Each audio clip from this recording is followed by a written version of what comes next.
just waiting for the coffee to boil. And I've got a camera set up to take a time lapse of the sunrise. So I got the sunset. Well, not the sunset actually, but I'll show you that. Reverse sunset, I suppose. But we got it set up to take the sunrise this morning. But a better night, I suppose you just get used to the sleeping conditions, you know. First night was quite broken. This one was much better, maybe because nobody was coming and going in the middle of the night. Some people did come later, after dark, but you know, you're hardly asleep by then. Anyway, we're going to head for Carnarvon Gorge today, and the water, I can hear it, is boiling.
It's, what time is it? 9:15. And we're back on the road, having had breakfast at Judd's Lagoon. Good old porridge, hard to beat.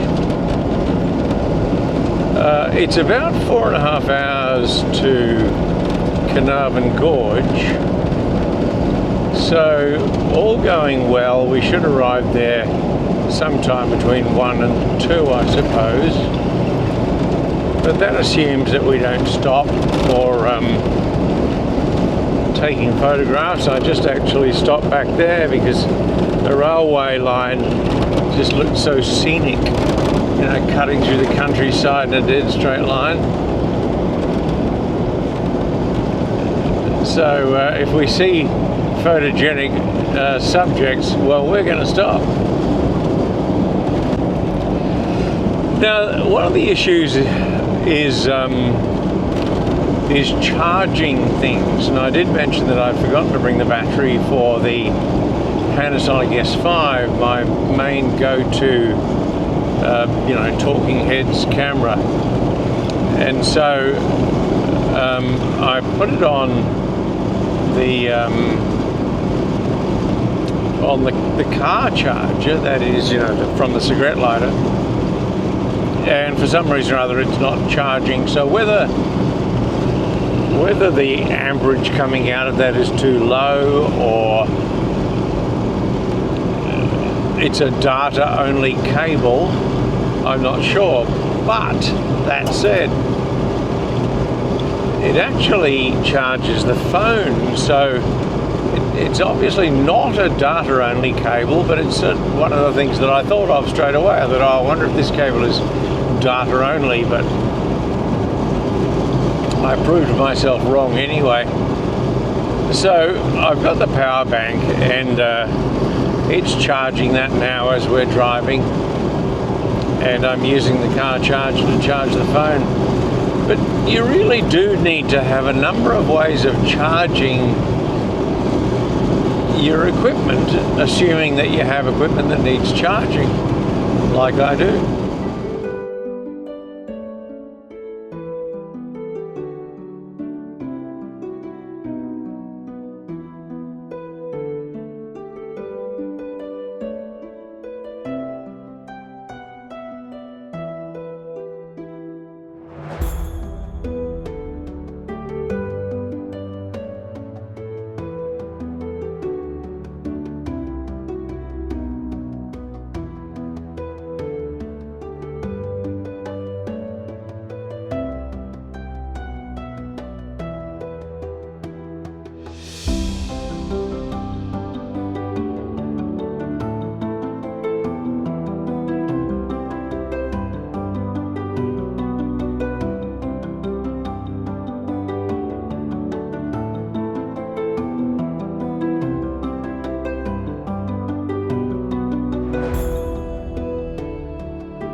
We're just covering about 500 kilometres of incredibly bumpy road, so I've just stopped for a minute to see how much further we've got to go.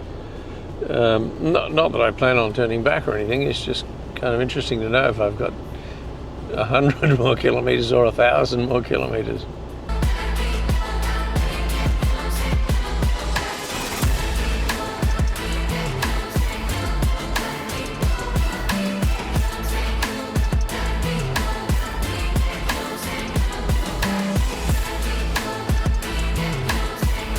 That road was horrible.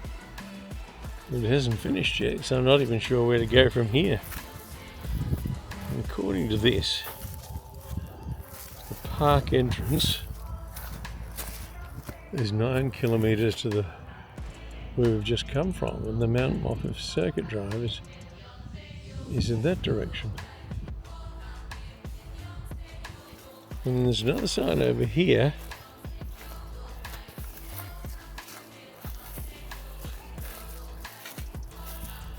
So did we miss a turnoff?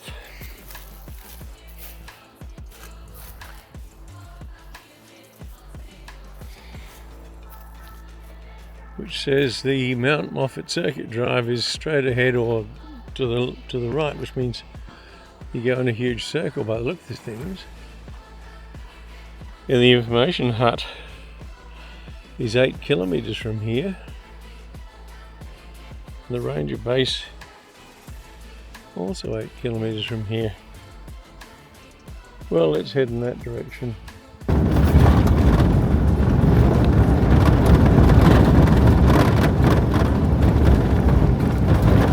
So here's the information hut. I'm not any wiser.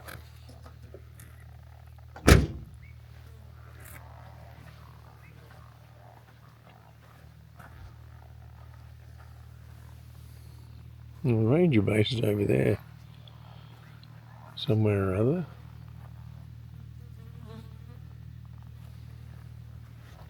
Here this is the information hut, and it says,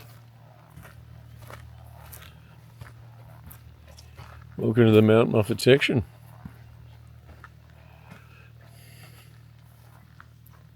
I'm quite baffled by this, to be perfectly honest. I'm in the middle of a national park, obviously, but you really can't see very much, and it appears that the only way to do it is to go on walks. And I'm not really up for that, to be perfectly honest. But what I can see, have a look at this, is what seems to be, so I'm right here, so what seems to be the circuit drive, this bit. So I'm not sure where it starts. Maybe it starts where we came off that road, do the circuit drive, and then head back out again, because otherwise there's just nowhere to stay here. And while there are some camping grounds, it says that you have to have a camping tag, and it's an E-tag, and there's no service here, so I don't know how the hell you get one of those.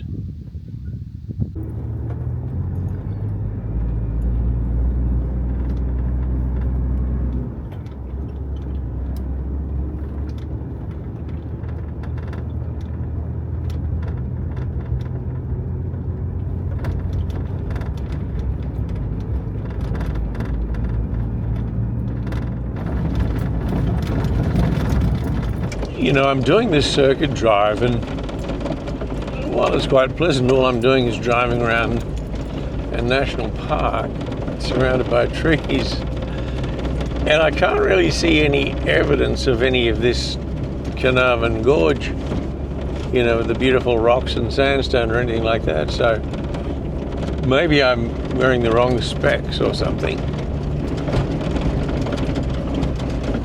But I'm heading towards a place called Marble Arch or something, or is that in London?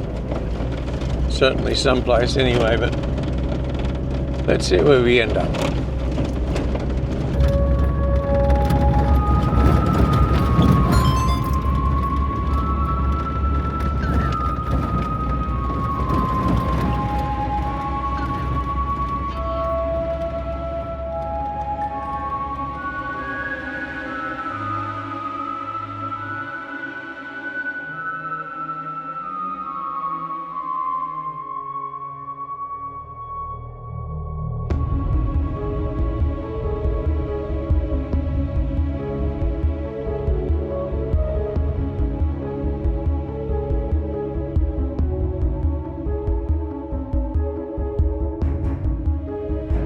It's 3:20 and I've just went and had a look at a couple of the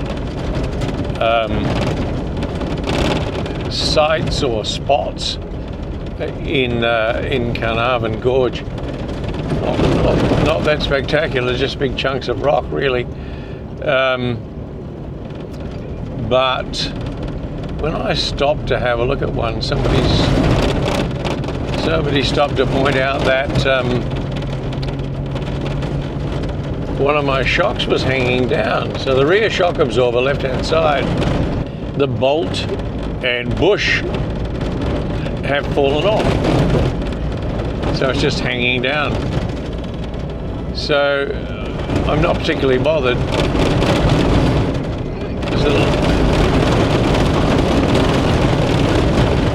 Wow. The likelihood of catching it is remote, and the spring's doing the job anyway. The shock really is to stop the bounce.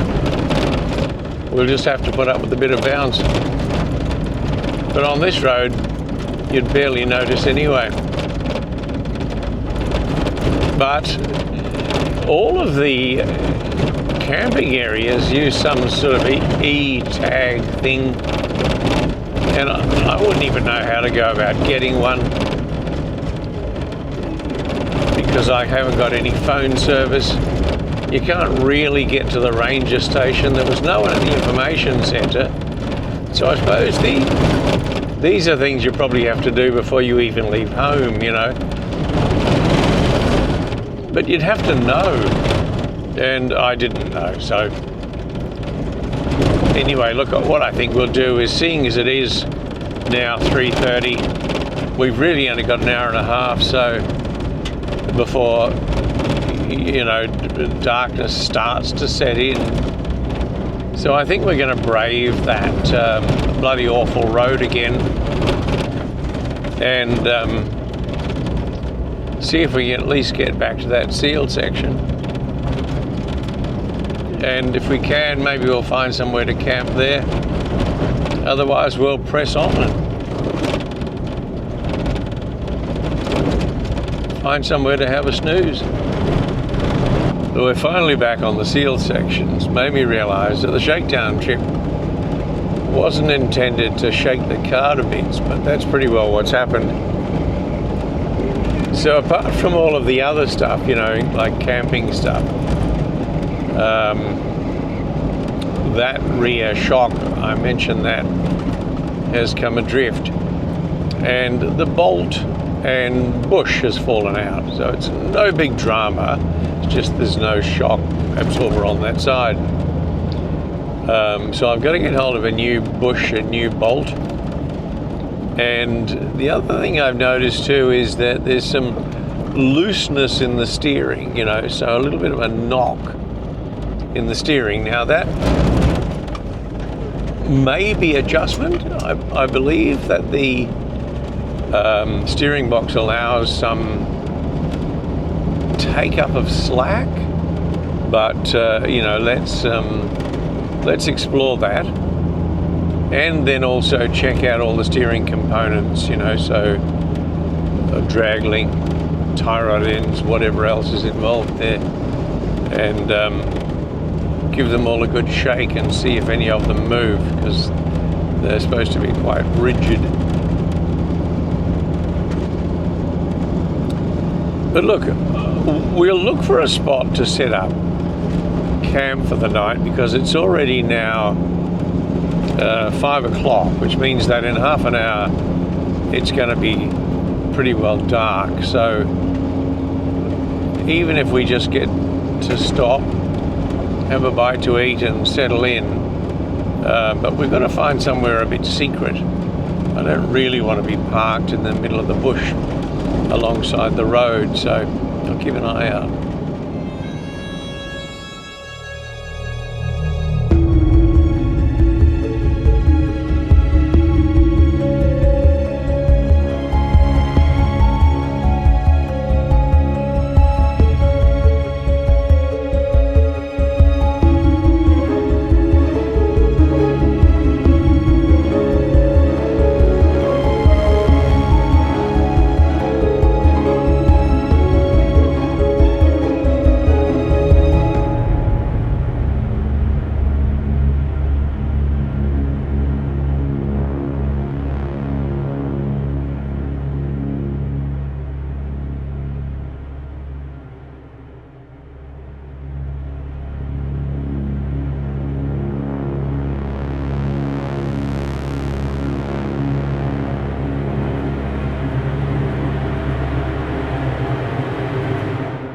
Look at the dusty old car.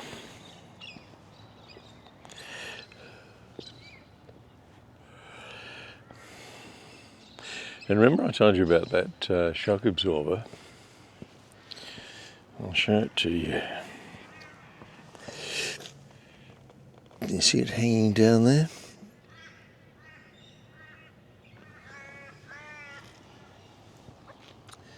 Now this is in June. Now there is almost nothing here. There's a grocery store thing, Spar over there. The servo just down the road. And then a museum over here, the cleanest dunnies in the whole world. And a little cafe. Wish it were, if it were open, I'd go in and have a look. Well, let's go see.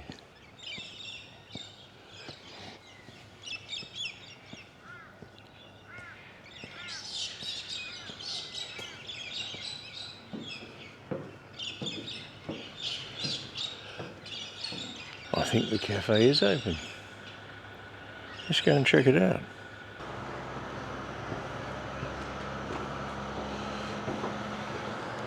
It's quite a treat actually. I'm going to have myself some fried eggs on toast and a store-bought coffee rather than my Macona and cracker biscuits.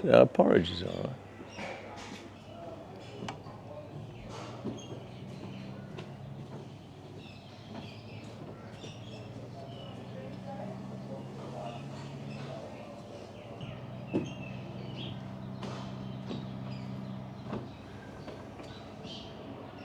So what the hell would we do without this heavy transport?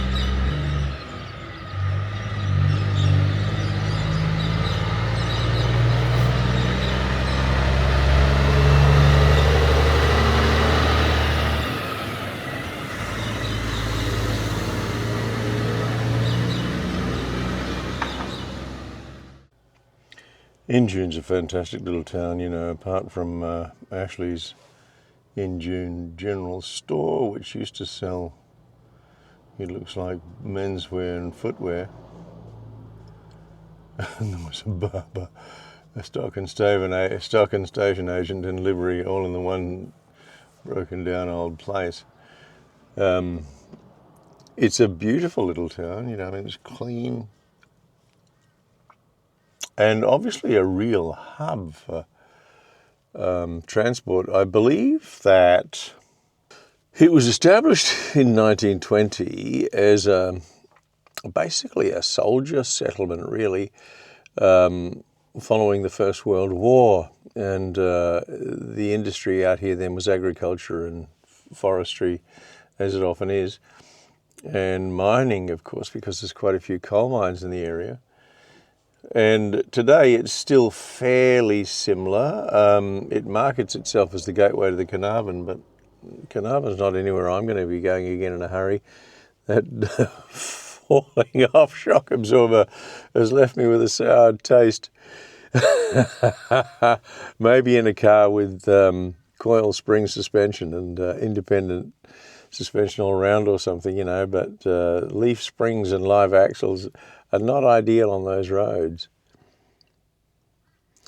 And it's such a pretty little quiet / clean town. Directly across from me is the church. And I mean, look at it, it's perfect. You could not ask more from a church, could you really? You know, it's relatively modern, but, you know, just kind of exactly as a church ought to be, you know, just a place of worship. And the heavy transport is non-stop. I must see if I can figure out where all of this lot is going to.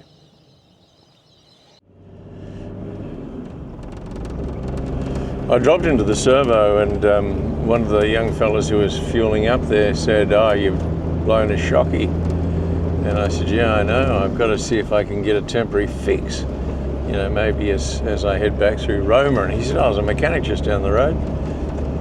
So I went in there, and the young fella got underneath, pulled out the shock absorber, pressed in a couple of new bushings. The bolt hole where it's located was pretty gummed up with junk, understandably, you know, so he flushed it out, ran the tap through it to clean up the thread, whacked the bolt in, and bang, fixed. Bloody fantastic, you know. And it's that kind of friendly service that you get in country towns. If I go to a city mechanic, imagine going in and saying, "I got a problem." He said, "Oh, well, I can book you in on the 3rd of June. Does that work for you?" "Well, not really. I'm trailing a shock absorber." Anyway, look, we're heading for Chinchilla. There's another little rest area there. It's about 3 hours. We'll probably get some fuel in Roma as we pass through. It's only about an hour away, but I noticed the price is considerably less, you know, $3.09 here in June. And from memory it was about $2.69 yesterday. So let's see if it's around about that again. I mean, whatever it is, we'll pay it. It's just that on, you know, 80 litres, it's quite a saving. 24 bucks for a tank full, which might cost as much as $250, you know, so a kind of a 10% saving. And I do want to say though that I'm running on the second tank at the moment. So we ran the first tank down until I'd done 600 kilometers, and we're currently at almost 1,000, so 985, and we're sitting on half a tank on the reserve, or the second tank. It's not really a reserve because they're two full-size tanks. But that would mean we've got at least 1,200 kilometers on two full tanks, which is pretty damned impressive for an old vehicle like this, built like a brick, and especially of course with roof racks on, and particularly of course thudding down roads like we went on yesterday to Carnarvon Gorge. Funnily enough though, the locals think that's actually not a bad road, so I'm guessing there must be some absolute shockers around if that's a good road. Well, you know, if you ask the locals, they'll give you a sense of perspective that you didn't previously have. So I did tell you that this town in June was established in 1920, but I didn't tell you where it got its name from, and apparently it was named after this creek, the Injune Creek. And Injune, I think, is a mishmash of an Aboriginal word, but I can't tell you exactly what that word is. Now look, here's an interesting piece of sightseeing, and this is a caution.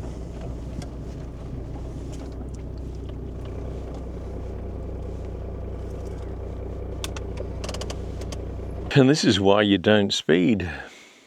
I don't even know what that is. Is it a Commodore?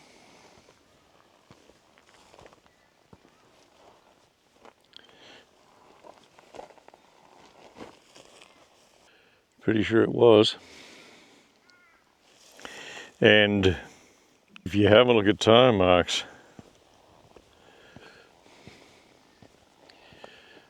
they come from here. Whether you can see those or not, but just over there. And I think that he's probably lost it in that bend way down there.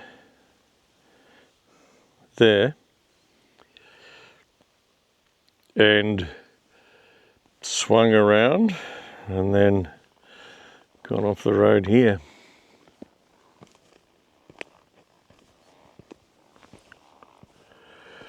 It's one way of ruining your night, isn't it?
Up in Chinchilla, and it took just under 150 litres, 146 litres for 1,271 kilometres, and I'll work that out later on, just what that fuel consumption is. But it's a good shakedown test, you know, to see what kind of fuel consumption we can expect. Bearing in mind that we're not really heavily laden, but we do have stuff on the roof racks, and that makes a bit of a difference, I believe, in terms of wind resistance. Now we're just heading down Chinchilla Kogan Road towards Archer's Crossing, which the reviews indicate is as good as, or maybe even better than, Judd's Crossing, where we stayed a couple of nights ago. Let's explore.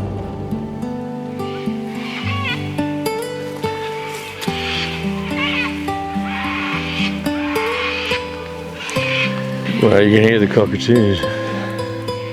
It's 20 to 4, and I had a bit of a doze, and I woke up to hear this really weird sound. I thought my fan was playing up. I looked out the window. Some people here alongside cutting out these logs with a chainsaw. Luckily it was an electric chainsaw and not a bloody petrol one. That would have blown me awake. Anyway, I've just made myself a cuppa, and when I first arrived, it was very overcast, and so I had no bloody idea what the sun was, even though it was, 1 or 2 in the afternoon. And so I Googled, how do you find the sun, how do you find west without a compass? And it said, wait till the sun sets, which is very helpful. Of course, if you say, well, I've got to head west, so which way is that? Well, wait until the sun sets. But meanwhile, you missed the entire day's travel. Anyway, I got lucky because it's right there. So when the sun does set, we'll set up another time lapse, because that's in a really good spot and it's quite overcast, so we should see some interesting colours in the sky. I've been down to the creek down here, the crossing, and here's a little, is this a butcher bird? He's come, or a miner or something or other. No, it's a miner, I think. Come to see if we can scrounge something. And there's a stork way down there somewhere or other, which I managed to get a couple of photos of through the trees, but he's a long way away and he's probably very shy, so he's not likely to come up to me. But this is our last night of the shakedown trip. Here we are, we're at a place called Archer's Crossing, which is about 10 k's out of Chinchilla. and I fueled up a chinchilla. I think I mentioned that. After 1,263, I think it was, kilometres on the 2 tanks, and that's actually not bad. But when I fueled up, it only took about 140 something, let's say 150. So 75 litres per tank approximately, or on average. And I believe they're 90 litre tanks, so they're still 15 litres short each, so 30 litres in reserve, even when they're showing pretty well empty, which is encouraging to know. But I can also calculate too, and I'll do that in a minute actually, calculate how many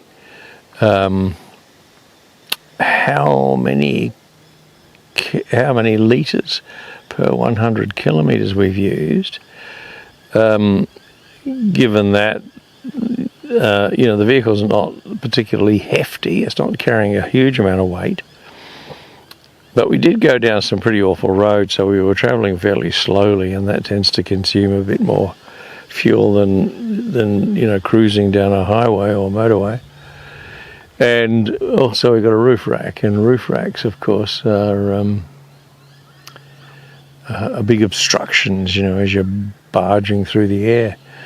So let's do a quick calculation while we enjoy a cuppa, hey? So there you have it. We used 147 litres to cover 1,262 kilometres, which was 11.65 litres per 100 kilometres. That's actually pretty damn good, given that we're talking about a 34-year-old car with over 620,000 kilometres on it. So that's pretty good consumption. That's probably pretty well what it was getting when it was new. And like I said, given the fact that we've been down some pretty awful roads, or one particularly awful road, and stuff up on the roof rack too. So well, we'll drink to that. Cheers. Piping hot.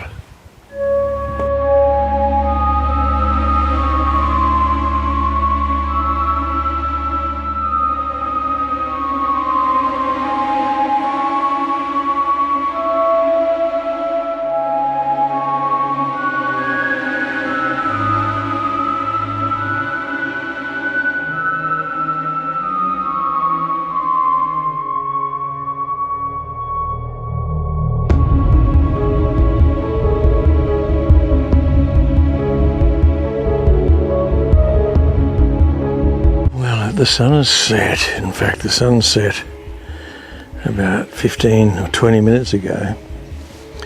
I've got a time lapse set up over there to capture the sunset, because of course obviously a lot of the light happens after the sun has set. But then we'll probably hit the sack. There's quite a few mozzies and flies about, so we've got ourselves the rid, or whatever the hell it's called, so we can give ourselves a bit of a squirt once we hit the sack. And hope for the best. Anyway, tomorrow we head back, so tomorrow we'll get up reasonably early. We'll have ourselves some porridge or something like that. Then we'll head back to the homestead.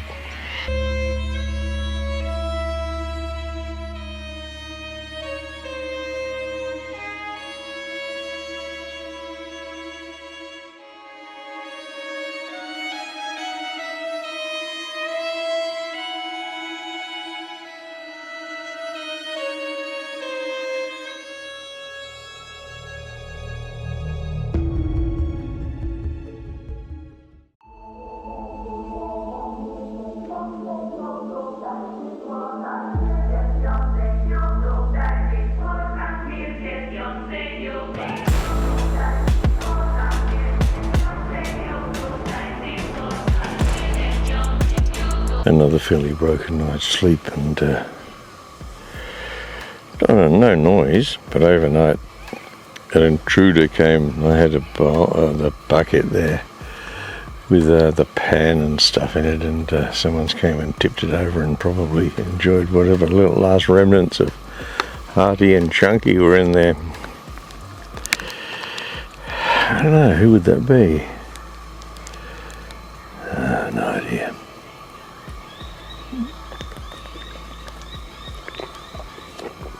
It's Tuesday morning, and I've got a time lapse going down by the creek there, so we've been very lucky in that the sun's set just over there behind you, and it's rising here behind me. With the time lapse, there's a boat ramp that goes right down to the water. It looks as if my water's boiled.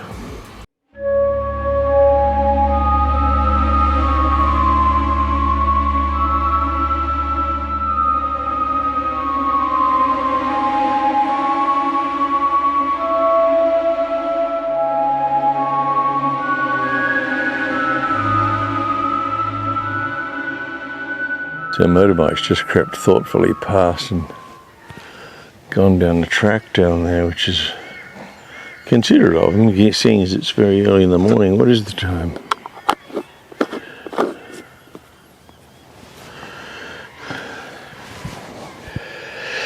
It's only 20 to 7, so like I said, he's thoughtfully putted by very quietly and gone off down a track. No idea where that might go. Anyway, time for coffee. We'll make ourselves some porridge and we'll probably just hit the road. So we're going to get back today. And I don't know whether I told you, but it's just that my reluctant assistant works from home on Fridays and Mondays. So I could make a long weekend, Friday, Saturday, Sunday and Monday, because she's there to take care of Millie. And she's going to take an extra day off today, a secret day off, but it means then that I can come home or head home today. And the reason, that I don't take Millie is that she's not well, with the dodgy old legs.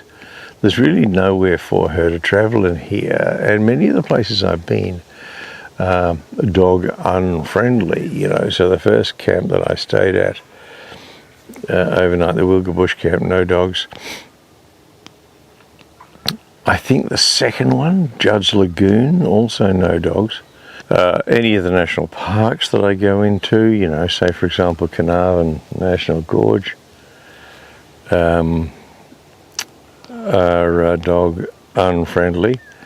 And I think probably, where I camped last night, which is at the In-June Rodeo Circuit grounds, I doubt that,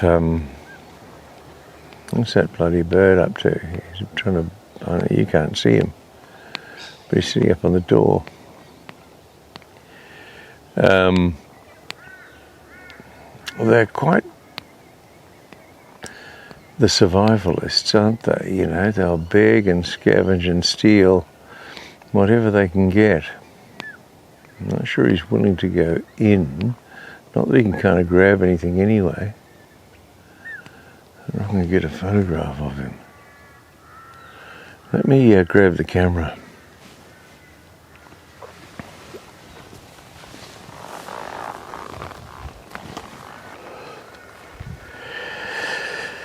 No, he took off. He might come back. Anyway, what was I up to? Yeah, and so,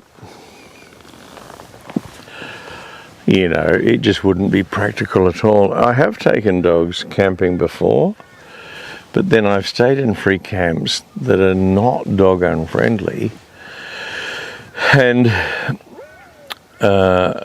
mostly that was in a caravan, but I did take them to Nindigully Gorge once, or Nindigully Pub, I'm sorry it's called, and it's dog friendly, but the problem of course is containing them, because they're not the friendliest of dogs. I mean, that was both Fergie and Millie. So they'll bark at strangers, bark at intruders, bark at anyone who gets nearby. And then they don't much like other dogs, so they can't just go and play and have a good time. They're always constantly on guard. that's their role, and so I'm not critical of them for it. But it does mean that I have to just be careful about where I go with them. And anyway, on this trip, like I said, because Millie's banged up with her poor old legs, I'd be constantly lifting her in and out of the car, and we just would be very restricted in where we could go. So maybe next time we just go somewhere else where she can go. Anyway, let's get some porridge started.